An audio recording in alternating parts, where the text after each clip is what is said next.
Alright, so welcome back again. My name is Jesse, and in this wonderful and exciting tutorial, we're trying to explore some wonderful libraries you can use to do data analysis in JavaScript. So in this session, we're trying to see how to work with a very powerful library called DataForge to use to do some simple data manipulation. So let's recap some of the libraries we can use to do data analysis in JavaScript. So some of these ones are we have grouped them according to the various things we can do with it. So the first one is that we'll be trying to see how some of the libraries for data visualization. We have D3, right, which is a very powerful, very famous library. We also have Sigma.js, we have Aperture.js, we have Infobase and Cytovis, right? This is one of the most commonest with a lot of tutorials and documentation. For data manipulation, how to analyze your files, we have DataForge, which we'll be trying to explore in this tutorial. We have Datasets, very powerful library. We have Tabletop, which is useful for parsing CSV data. For doing statistics, which is another branch of data science, we have GStars. We also have science.js, sylvester.js, and we have gauss.js from StackLB. Now let's check some of the libraries for machine learning, right, which is very important. So we have Brain.js, right, very, very famous library. We have the almighty TensorFlow.js, very, very wonderful. We have ML.js for machine learning JS, and we also have ML5, which is built on top of TensorFlow. Apologies for the noise you're hearing behind. For NLP, my favorite aspect is Natural.js, which I have a lot of tutorials on that. We also have Compromise.js and then NLP.js. So these are some of the libraries we can use to do data analysis and data science in JavaScript. So let's start with the first library, which is going to be DataForge. So just go back to our workspace, which is where we'll be working, right? And I'm going to create a folder, and then from there we'll be trying to do whatever we want to do. Let's create a simple folder, and let's call it as DataForge tutorials, right? And I'm moving to DataForge tutorials. And I'm moving to DataForge tutorials, right? DataForge tutorials. I'm going to start. So in case you don't have Nodejs on the system, you have to install it on the system. And apologies for the noise you'll be hearing behind. Okay, so in case you don't have Nodejs, just go to nodejs.org. Then you can just install this particular one or this one, right? It's a very simple process, right? And also we're using VS Code to make our work easy for us. So let's go back again and check it out. So I'll just go back again to my workspace here, and then I already have Node.js installed with npm installed. So I'm just going to go back to the same place. As you can see, there's nothing there. I'm going to go with npm init -y, right, to create a model folder in which we can do all our analysis, right? So initializing this particular folder called DataForge tweets. This is something very simple. Perfect. Now there's nothing here, so we are going to create an index.js file where we'll be writing all our code, and then we will start some stuff. So these things you can just do that later, but let's move on. There's nothing here. We only have our package.json. So let's install our first package. So npm install. We need DataForge, right?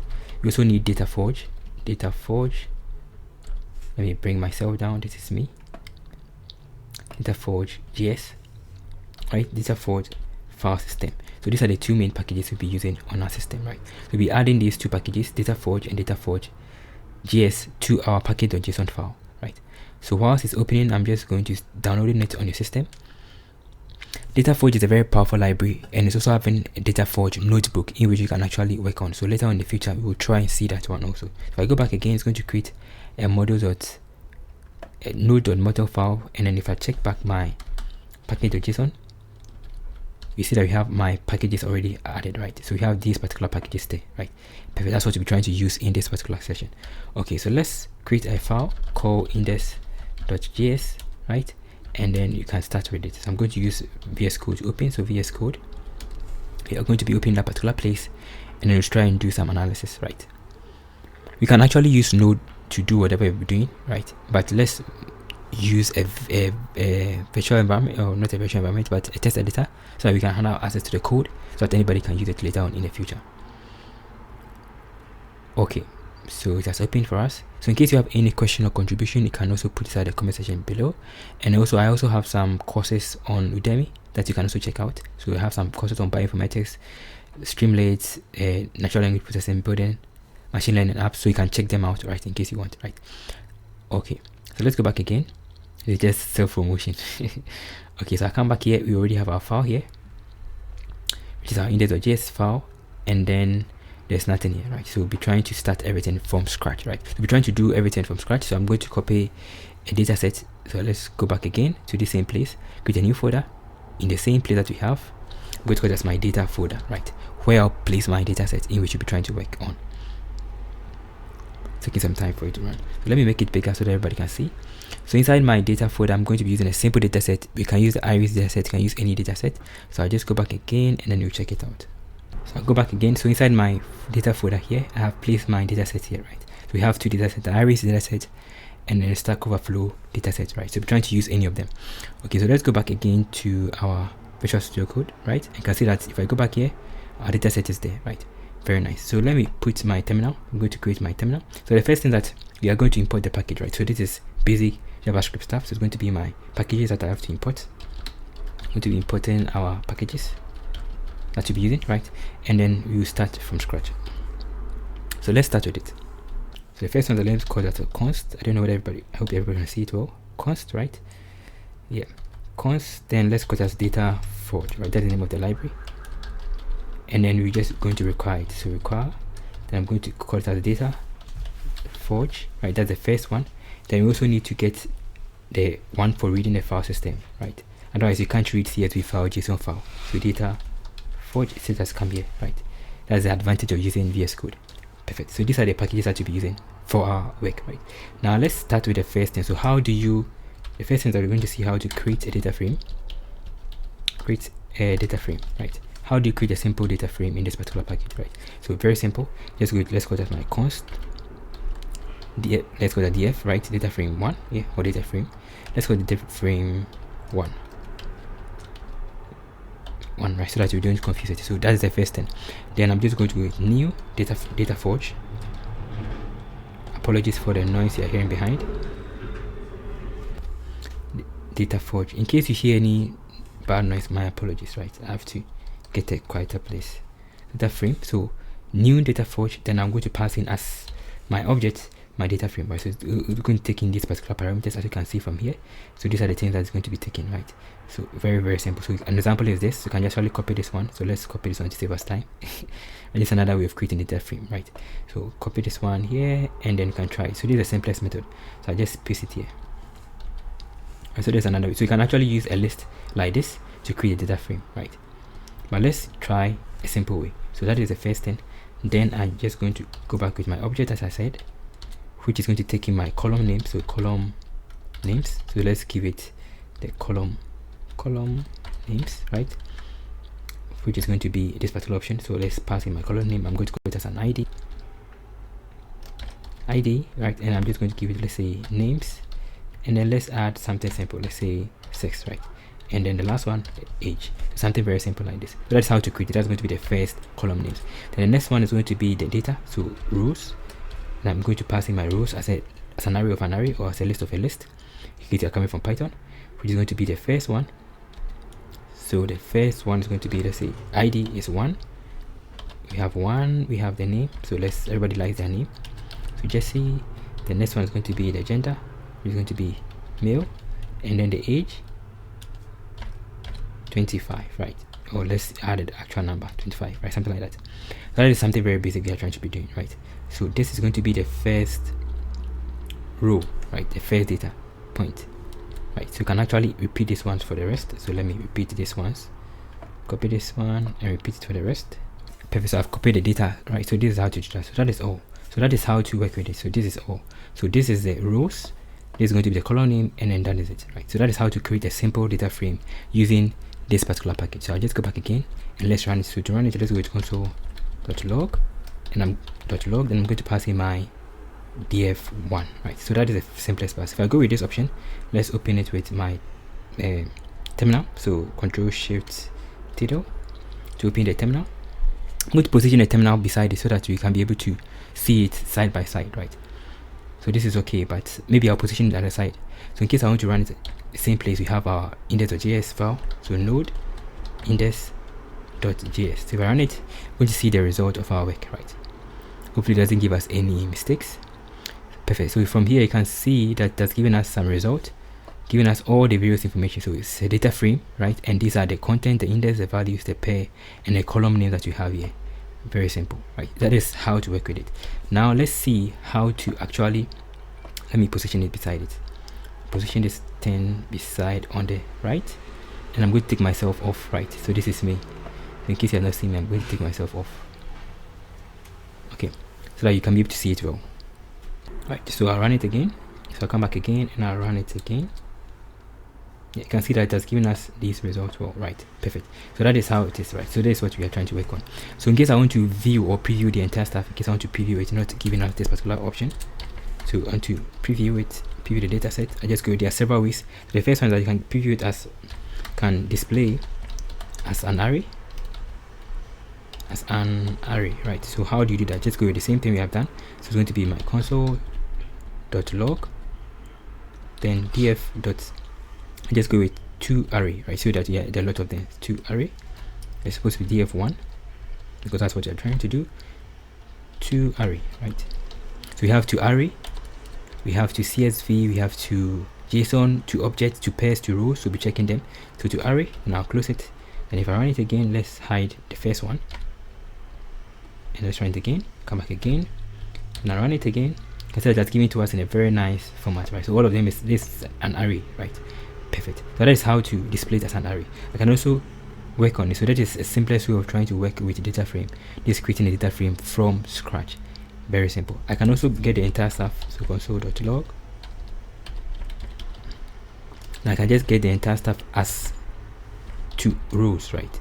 So 2 rows, I can spell it well. So it's going to be 2 rows, right? And I'll just run it again. So if I come back to this particular option, let's hide it.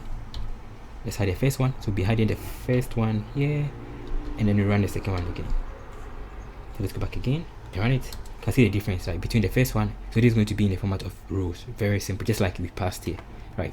Very cool. Again, I can also get it as 2 pairs. So console.log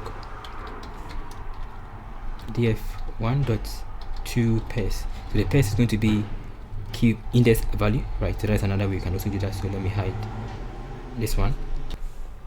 So if I come back again and I run it from inside my terminal, you can see that's giving to us in the format of a pairs, right? So this is how it works, right? Very cool, with the indexes and then the pairs, the values. Very simple. So you have seen how to preview your data set, you have seen how to create a data frame. So now let's move on to, you can also get it as a JSON. So let's say to display as a JSON. It's going to display the entire stuff as JSON. So console.log, now passing my df1.2 JSON. So it's going to be in the format of a JSON. So in case you are trying to work on an API and you also want to display your result as a JSON format, you can also do the same thing here. So let's come back again, clear of this. Let's run it again. And so that we have it as in the format of a JSON. Very cool and very nice, right? So that is a very powerful stuff that this library can do, right? So you can display it as a JSON, you can display it as pairs, you can also display it as an array, right? Or 2 rows, right? So display it as rows, you can display it as pairs. Right? Very simple. See how I spelled. Okay, so that is something very simple. So we have seen how to create a simple data frame. Now let's see how to work with CSV, because most of the time we'll be working with CSV files, not with this format of create. So I'm just going to copy this entire stuff, copy this one, create another file. I'm going to paste it there. So let's save this one as the first one, right? This is going to be the basis. We see that index 0, 1, right? So that we know that it's different from the first one. So this is going to be the first part, right? Perfect. So let's save this one and then let's go back again. Okay, so what I'm going to do, I'm going to clear off all of these things, right? I'll clear off everything that we have done so far, clear off everything here, and then we start from scratch. So let's see how to work with CSV files. So in case I want to work with CSV files, how do you do that? So I have my CSV files you already saw inside my data folder here, and I want to be able to read any of them. So either the Iris CSV or the Stack Overflow dataset. So I'll come back again and I'm going to show you how to do that. So let's call that my constant df, right?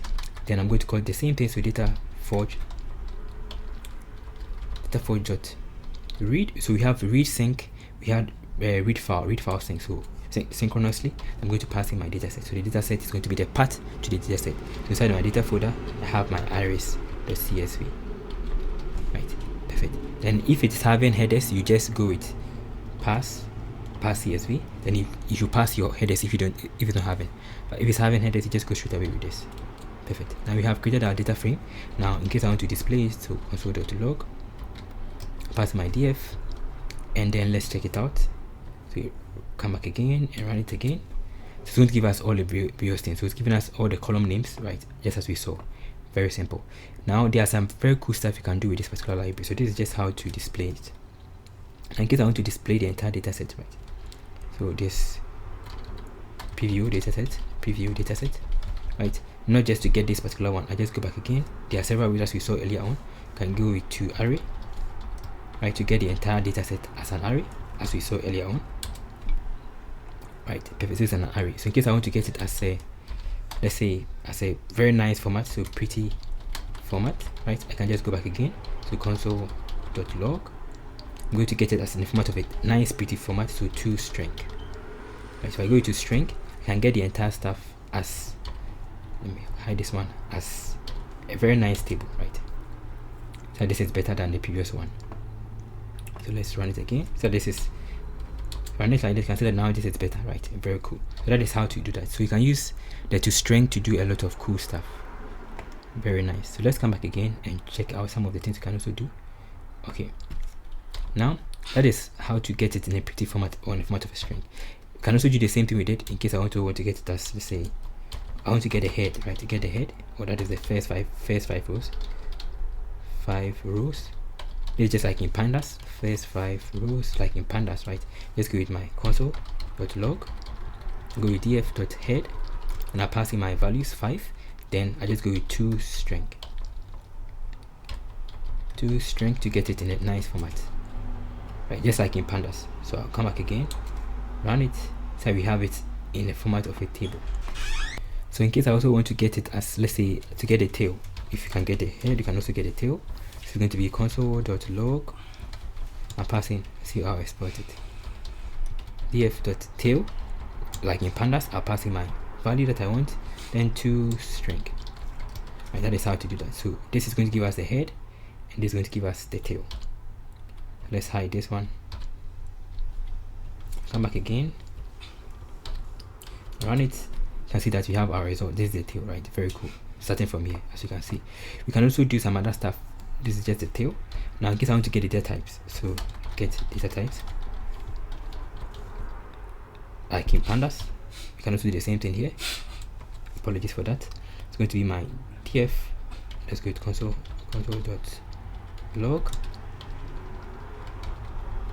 I just go to df.detect data types, right? So we have detect types. Then I'm just going with toString. Right, toString. Let me bring it back again. Right. So with this is how to get the data types, right? So if I go back again, let's clear off this terminal. You can see that we have gotten it as, these are the data types for each and every one of them, right? Very, very simple, very cool, right? So we have gotten them, right? All of them are strings, and then this is it. So that is something very cool with it, right? That is how to get the data type. Now let's move on from here and let's check some other stuff you can also do. So in case I also want to get the values, right? So get values, of the entire stuff. So df.detect the values. So detect values. Then I just pass in toString, right? toString to see it all. The reason I bring it to string is to be able to see it. You can also use to array. You can also use to rows. Anyhow you want it to be, it's still going to work, right? So we were supposed to log it out. That's why it's not coming. So console.log.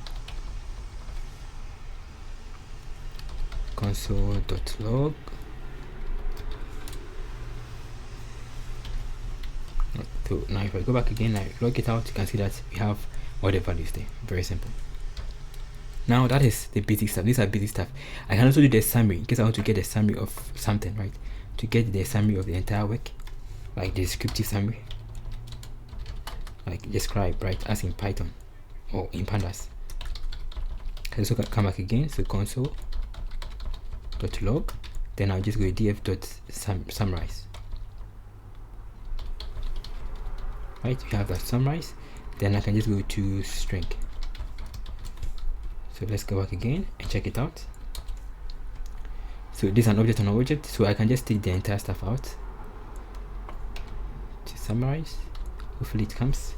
But sometimes, yeah, so I've gotten the entire stuff. So this is the entire summary of the entire work that we have gotten, right? So these are the count, the average, the sum for every part of the dataset, right? Very cool and very nice. Okay, that is just the descriptive summary.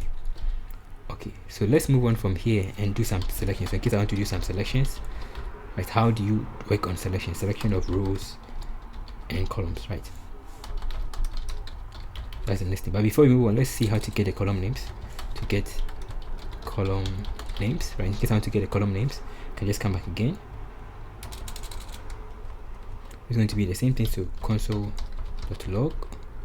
I just pass in the column names. So df.get column names, right? There's the get columns to loop through them, and then get column names to be able to get the column names. And now we have gotten the column names, which was the same column name that we had when we ran this. So console.log df, right? When we ran this one here, we saw it here. So this particular column names, the same time we are getting here, right? Very simple and very cool. So that is how to get column names. In case I want to rename, let's say I want to rename species to, let's say, classes or something, right? I can also do the same thing. So this is going to be rename column names, right? So it's very simple. It's going to be my df. Let's go with console.log df.rename. Now passing series, rename series, and I'm going to pass in a format of a dictionary there, or an object, the particular names I want to rename, right? So I'm going to call that, let's say, title. The first one is going to be, let's say, species. I want to name the species to target. So that is it. So species to class, right? Something like that. Let's make it like this, double. Right, so that is something very simple. So that is how to rename it. So let's take off this. Let's go just let df, let's go df2 be equal to this, right? Here we're trying to rename it. You have to permit it. Then from there, I'm going to call console.log df2 dot get column names. And you're going to see that the change has been affected, right? So let's go back again. So now it's an error somewhere. So let's fix that particular error. Yeah, fix it. So let's check it out. If I run it now, you can see that now it has given us the species now has become class, right? So that's how to rename your columns, right? Very simple. So let's hide this all. So let's see how to select rows first, then move on to selecting of columns, right? So selection of rows. So there are several ways you can do that. So the first one is that to be going with this option, right? So this is something to pandas, similar to pandas, like pandas, in which you do df.ilog, right? So let's say number 10, right? So how do you do this in DataForge? So it's very simple. So let's go to console.log. I'm just going to go with my df.at, right? So there's a df.at format in which you can actually use to bring out your result. So at 10, right? So this is the same thing. So if I go back again, I can now just get this entire stuff here, right? So let's run it again. This is the first one. So it has picked the data at number 10, right? Which is same as df.ilog 10.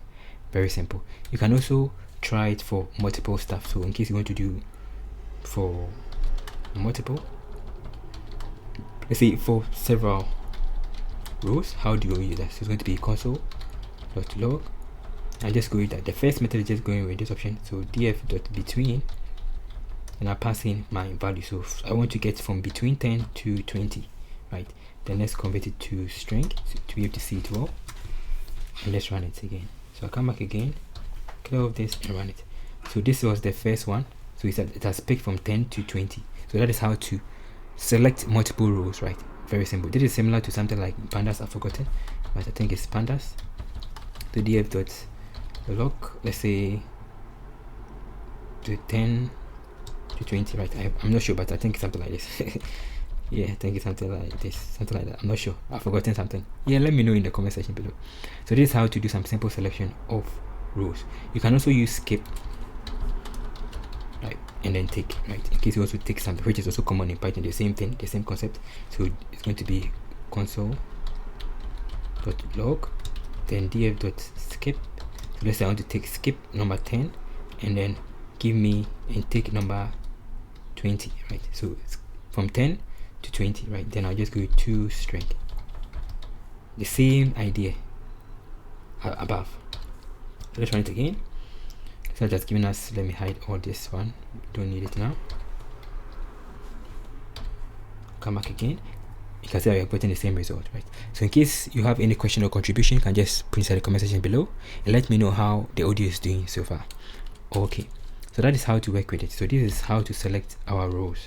Now let's move on from selection of rows to selection of columns, right? How do you do selection of columns? Selection of columns, very important. So we already know how to get a column. So in case I want to select a particular column, this is in pandas, it's going to be like this. The reason I'm comparing it with pandas is that pandas is very common, right? And it's almost used everywhere. So in pandas, you do something like the bracket notation. So column 1, right? Or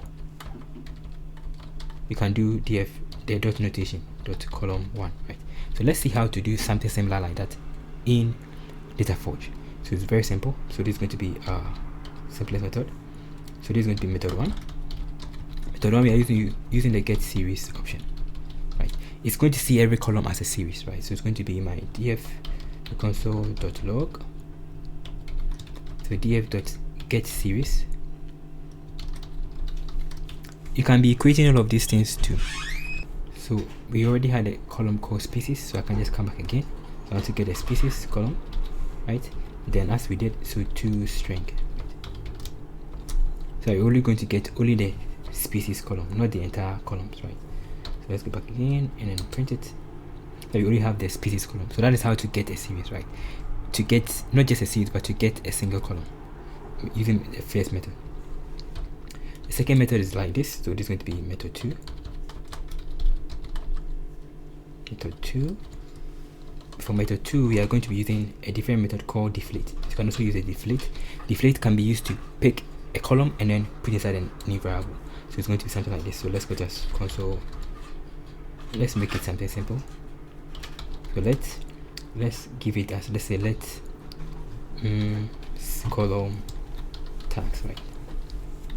So this is how to get the series, right? Using this one. But to the next one, let's column called tags, right?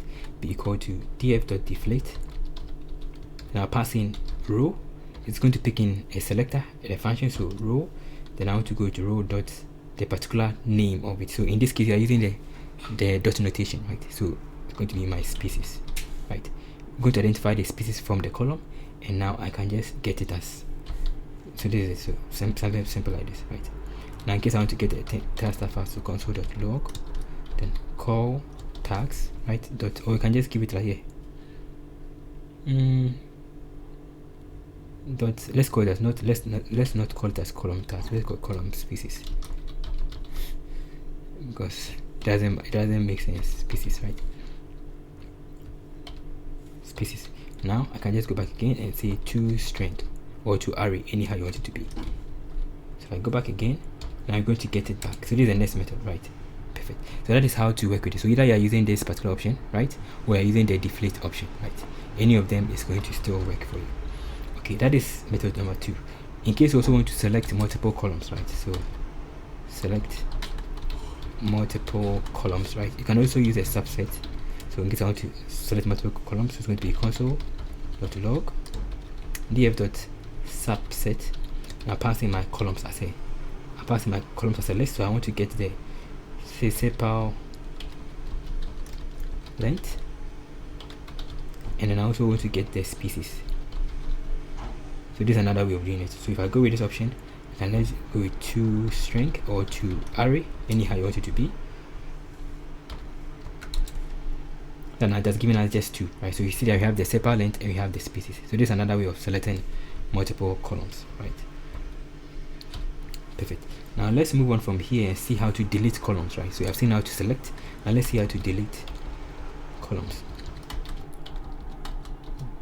Delete column. So how do you delete a column? So it's very simple. You just use the drop. So df.drop series. Then you pass it. So we can use the first method in which you can just pass in a column that you want to delete. So let's delete sepal length column, right? So this is the simplest way. So I can just delete this one off, right? And this is going to delete the entire stuff. So if I go back in and I say that, let's call this one as, let's Yeah, let's make it like this. Don't be creating a lot of variables. I just want to show you the point, right? And now I can just go back to head. Let's print the first 5 rows to string. So what you are trying to do is that we are trying to delete the sepal length column and we want to print it out, right? So let's come back again to this place, to my terminal. Let's run it again. Giving us an error because we made a typo. Yes, console.log, not console. That is why it was giving us the error. .log. So if I go back again, I run it. So now it has given us a result, but there is no sepal. The sepal length is gone, right? Only sepal width, petal width, and then the rest, right? That is how to drop or delete a column, right? I can also do it for multiple columns by copying this entire stuff. This is going to be for delete multiple columns. Because I want to delete multiple columns, I can just do the same thing. This time is going to be in the format of an array, in which I'm going to pass in, let's say I want to delete the species column. So let's hide the first one.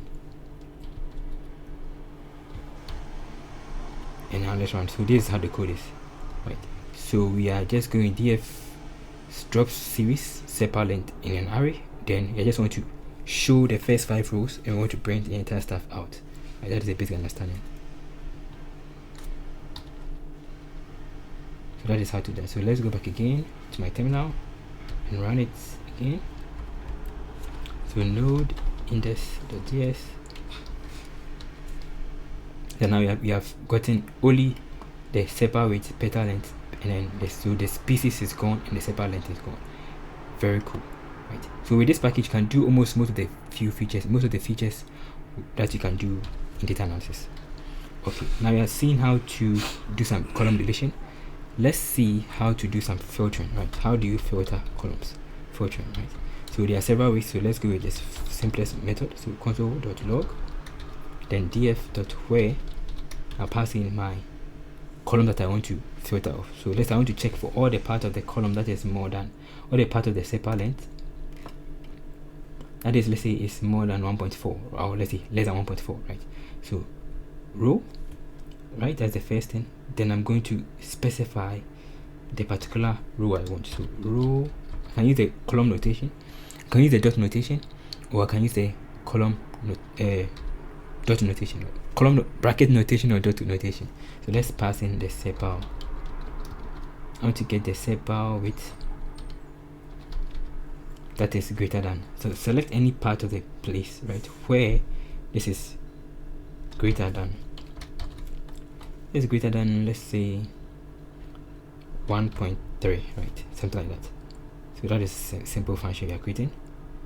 So this option here, and now it's going to return the result. So let's return the result back again to string. So let me show you the code. So the simple code is this: we are trying to get any parts. So go to our data frame, right, check for the sepal width column, and then pick any place that is greater or equal to 3, right, anyhow you want it to be, right? So that is the basic understanding behind the code we have written so far. So if I go back again and I run it again, hopefully my calculation is not wrong. Wow, so it has picked only place that is greater for the sepal length, that is greater than what? Let's run it again. Only sepal length that is greater than what the value we specified, right? Very simple. That is how to do some simple function. You can do some complicated stuff, but this is the simplest method using the where option. You can also do some modification in case I also want to modify or transform some columns or transform. Right, so apologies for the noise you hear behind. I think I have to change my room. Okay, so let's see what is it. So modify or transform. So how do you modify or transform a column? So this is another way of trying to apply a function to a particular column, right? So the simplest way is just go with this option. So df dot, this is the simplest method. So transform series, right? So there's transform series. Then you're going to pass in the format of an object, right, your column. So the first one is going to be the column. So let's say I want to modify the species column. So species, right? There's the column I want to modify. Then I'll say that value right? Value you can just put in value, you can put in row anyhow you're going to be value, but I prefer to go with the standard. Then I want to get pick the value right inside that species column, and I want to convert every one of them to uppercase. Right? That is all, right? Then after that, I have to just convert the entire stuff to string to be able to see it. So to string. So let's console.log this. So today is a modification, so just go with df.transform, the column you want to transform, and then your activity, right? So let's go back again, console.log, and then I'll come back here, close it, comment this one out, and let's run our code.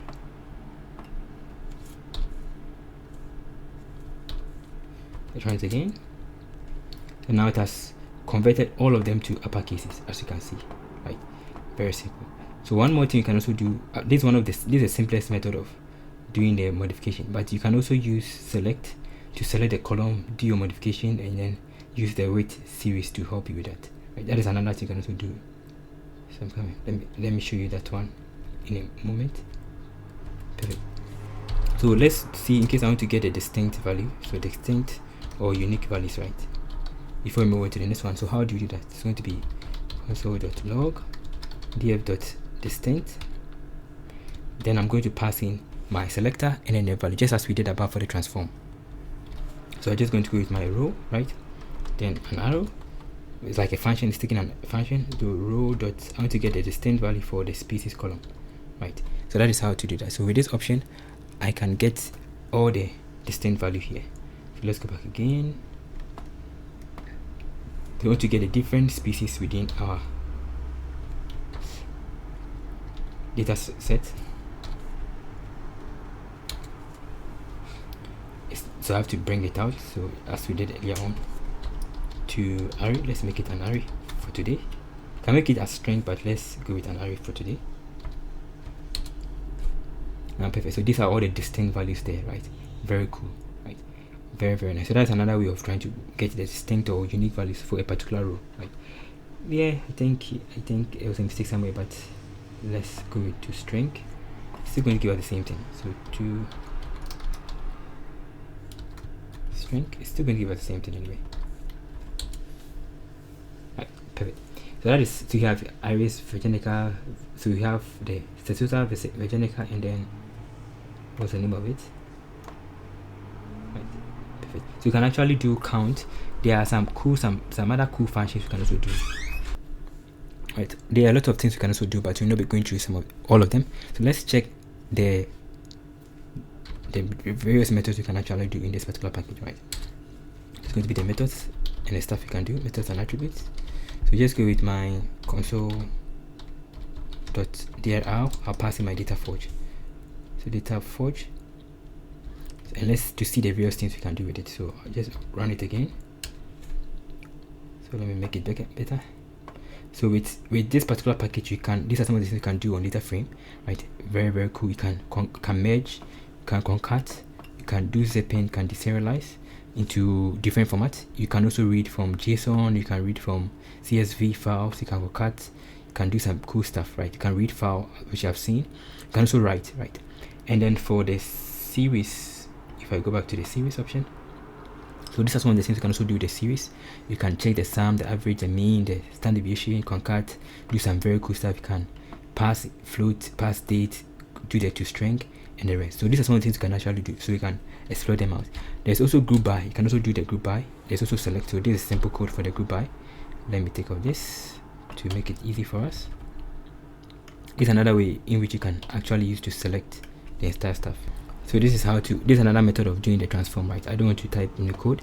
So you can also use the get series, like to pick the particular column that you want. So let's say I want to pick the column called, let's give it, let's say power length, right?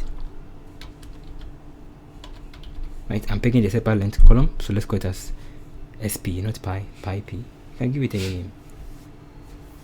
You can just give it any name. I just want it to be, let's say SP or SL rather, and then SL, right? Something like that, right? Something simple. So I'm picking the the length. We are calling it height, but let's call it as length. Let's be better. Right, so I'm making it better. So there's another method of trying to transform or adding a manipulation to a particular string. So you pick the series or the column, right? Then you, after you store inside this variable, you apply whatever I want to do. So I want to add 2.5 to that particular one, convert the entire stuff to string, and in case I want to put it back, so this is going to put the entire stuff back, right, to our data set. So if I go back to console.log, it's going to add it to that new column, right? So with series is a way of trying to add a new column to your data frame. So let's go back again and check it out. Let's save everything. Hopefully everything is working as expected, because it's copy and paste. Yeah, so perfect, everything is working as expected. Then to string. So let's see what you have done so far. And now you can see from here that has added 2.5 to all of them, right? Very cool. As you can see, it has added 2.5 to all of them. That is how to work with this wonderful package. Of course, there are a lot of things you can do. You can even do group by, as you can see from here. And then this is the simplest way of working with the group by. Right? You just group by the species. You can even get the count of the species and the rest, right? Very cool. So you just go df.groupby, you pick the particular column, then you use this dot select as you have seen here, and you apply your function on it, right? Then later on you inflate it back, right? So that's another way of working it. So let's try and see what is going to work. So it's going to be my console.log, and I'll pass in my species group, right? Then dot to array. So let's hide the first one and move on. So this is how you do that. Of course, there are a lot of things you can do, but you can just check there. You can just try it out on your own, right? Or check our blog for it. So let's go back again, clear this, and let's try it out. So let's go back again, right? And let's try it out. So I'll come back again to my terminal, see what I'm doing. Okay, so let's run it. So as you can see, it has given us our result. So you just group by this is just like trying to get the value count of the entire stuff, right? A simple way of getting the value count using group by. So I've gotten the count 50 50 50, and then the species, right? Very simple. That is how to do or work with DataForge to do some simple data analysis. This is group by, and this is not just group by, this is also value count, right? Very simple. So we just group by the particular row, we selected the group, and we applied our function to it. Can even get not just the count, you can get the mean, the max, and the rest. So thank you for watching this tutorial. In case you have any question or contribution, you can just put in the comment section below, and don't forget to check our courses on Udemy, right? And then some other interesting and upcoming courses. We also have a Patreon channel in which you can also try and then support this particular channel. So the code is going to be on our GitHub page. So thank you for watching. See you. So let me show you the GitHub page. So the code can be found here on the personal GitHub page here, right? Or you can also come back to the JCharisTech, which is a new repository I'm trying to make with all the various cheat sheets for data science that you can actually check on, right? Very simple. So all the various things you need to know can be found in this particular place. So thank you for watching. See you in the next session. Stay blessed. And apologies for the noise behind.